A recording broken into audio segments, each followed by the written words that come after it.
James Creedon joins us here in the studio. Good to see you, sir. Evening, Mark. Starting with those events in Ferguson, Missouri, a very delicate and dangerous situation in many ways. Barack Obama himself commenting on it, saying he's disturbed by the turn of violence there.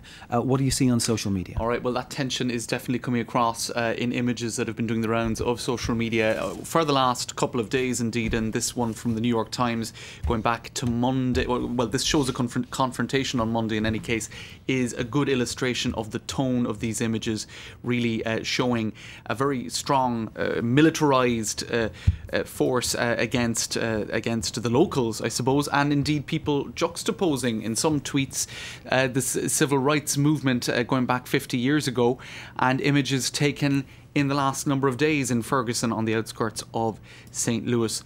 Now you also have Vines, this is Le Monde actually, which has brought together a number of the more impressive images or vines, again showing that very strong military military style defence that has been put in place by the authorities, and you can see indeed that it is pretty impressive, and that the images are showing the extent to which no risks have been taken in terms of trying to keep things in check by the authorities. But that is obviously creating a certain degree of unhappiness and dissatisfaction, with comparisons even with Iraq, Mark. Some people saying, look, the techniques that are being used by the authorities at home are actually similar to what we are seeing overseas.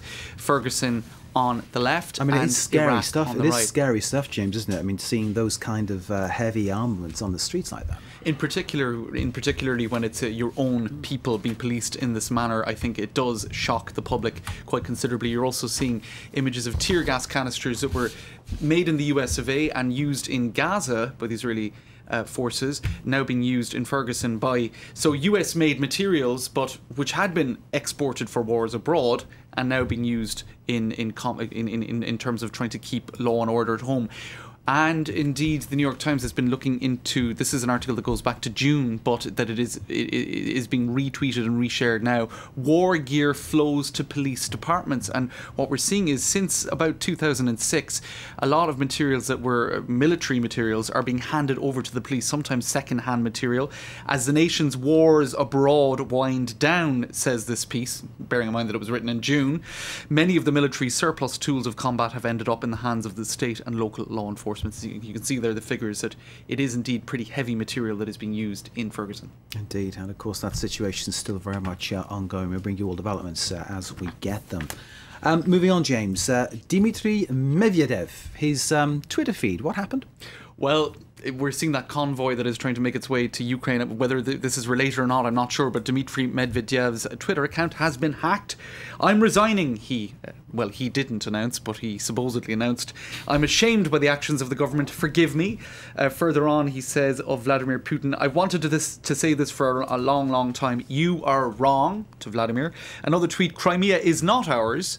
Please retweet. And this is actually a play on Crimea is ours, which was a hashtag that was doing the rounds of Russia. And a group called Shalte Bolte, which means Humpty Dumpty in Russian, has claimed responsibility for that.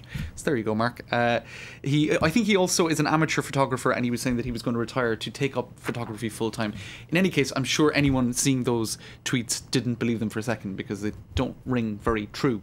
Okay, they'll be putting the pieces of that Russian Humpty Dumpty together again, I imagine. Next to a photo, James, that has gone viral of France's finance minister. Michel Sapin was on holidays, and he was on the island of Yeu, l'île de Yeu, and these photos came out of him on a rowboat, all on his lonesome. Now the thing is, the French verb to row, ramer, tends to sort of mean you're in difficulty. You're really struggling. You're really struggling. And he is. And as Kate Moody will be telling us later on, the figures for the economy or for growth are not so good at the moment. And indeed, these figures came out on the same day that he's there rowing all on his lonesome on that rowboat. So a lot of headlines picking up on that and saying that it was a rather unfortunate coincidence.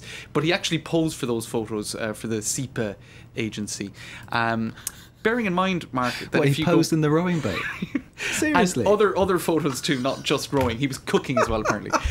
Do you know that going back to January of last year, he also used a boat metaphor, saying the boat is now afloat again which led to people obviously tweeting images. It's all going to fall in the water, as the French say, when it goes wrong. James, thank you very much indeed. You mentioned Kate Moody. She's here, she's ready, she's waiting. Let's cross over to her now for the business, starting with a blow, Kate, to the Eurozone's recovery, and of course, as James was saying, that of France. Exactly. I hadn't seen that image before, but it is quite apt for the figures that we saw coming out of not just France, but for